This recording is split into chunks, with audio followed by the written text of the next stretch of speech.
Hey everyone, welcome to your Monday morning edition of Kick Monday's Ass. And I'm very excited today because it is the first edition of Ask Angie. So a while back I asked for people to submit questions if they had them for a chance for me to answer them on air, so to speak. And I did get one from an awesome person named Jam.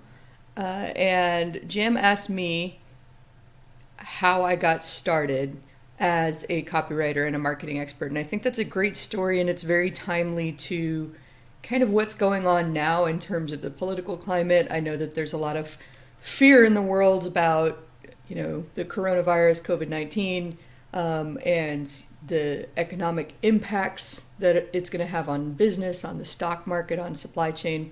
And those are all very valid fears, I think. But they're fears that we've been through before, and that's kind of related to my origin story, so to speak. So back in 2017, 28, or 2007, 2008, right? We're on the cusp of the real estate bubble, the mortgage crisis, and I am leaving a bad relationship and don't really know where to go or what to do with my life. Up at this point, I've been waiting tables, picking up trash, bartending, data entry, just about every odd job that you could find. And nothing was really clicking or resonating, so I decided to go back to school.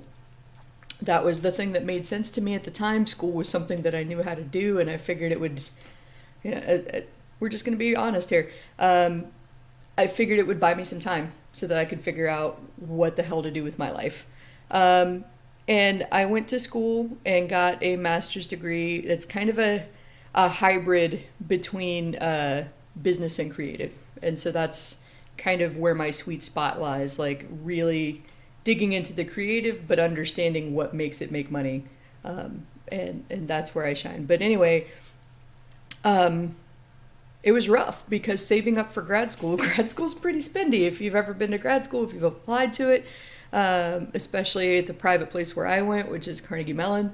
And so in 2018, the summer of 2018, I found myself having to save up to move to Pittsburgh. And that was, as you know, right around when everything crashed. I couldn't find any full-time work. I was struggling really hardcore. I wound up working 4 part-time jobs to save up to get to school. And fast forward a couple months, I wind up in a screenwriting class where I was talking to a journalist who had just finished interviewing a dude for one of her columns. And she mentions, I think you'll really like his book. It's called The Well-Fed Writer by Peter Bowerman, so go check it out when you get a chance. And, like most people, I'm thinking, okay, that's cool, and kind of filed that away for later. Well, fast forward a couple years, the stock market, the economy are still recovering, but I'm in LA, which is already a hyper-competitive job market. I had been successful after graduating in 2010 in finding jobs here and there, but nothing really stuck. And then I got laid off from my last job in the entertainment industry, which was the Oprah Winfrey Network. And somehow, in the midst of all of the stress and the panic and the, oh my God, I'm going to lose my apartment, and subsisting on 39-cent tacos from Del Taco, this book that had been mentioned in a random screenwriting class a couple years ago just popped into my head. And I went out and spent $20 that I didn't have and bought this book, The Well-Fed Writer by Peter Bowerman. It's also on my site on angiecoley.com if you need to look it up for any reason. But it was the first book that I read on copywriting, which is essentially sales writing, Mad Men style advertising products for sale writing.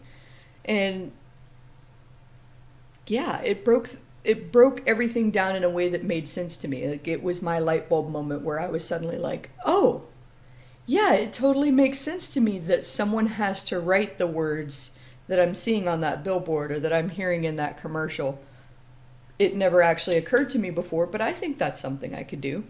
So I went out and I made every mistake in the book, but damn it, I tried everything that he recommended. I tried cold calling, I tried going to Chamber of Commerce and business meetups. Like, this is right around the time that meetup.com was just starting, so you could find people of like mind in your area, meet up with them, and learn more.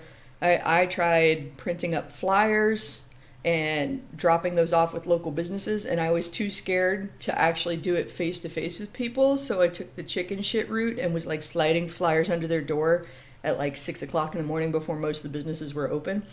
Didn't get any responses. Who knew? But the point is that like all of this happened, I don't even want to say on a fluke, because I'm not a very woo-woo or spiritual person, but I do think that things happen that are way beyond our understanding and comprehension as people. And I consider myself to be pretty smart, but I damn sure don't have all the answers, and I will never profess to. But it does feel like I was being guided toward a particular path, and I don't understand it. Like, I didn't even know copywriting was a thing. So if you had asked me 10, 15 years ago what I wanted to do, being a writer wouldn't be what I said. Being the head of a marketing team wouldn't be. But like, these weren't even things that were in my awareness. They were just paths that opened up as I took forward action. The only forward action that I knew how to take at the time was going back to school. And going back to school is what led me to the class, that led me to the conversation, that led me to the book, that led me to the career path. So that's a little bit of an origin story on how I got started. Maybe another day I'll talk about those first couple years and how I failed so badly at building a freelance business that I had to go work in-house for about 5-6 years. But all of that just goes to show you that you don't have to have it planned out step by step. You don't have to know what the big picture looks like to keep moving forward. And you don't have to get it right the first time you try, because you can always take a step back, figure out what you learned from your failure, and keep moving forward. So that's it for Kick Monday's Ass and the first video in the Ask Angie series.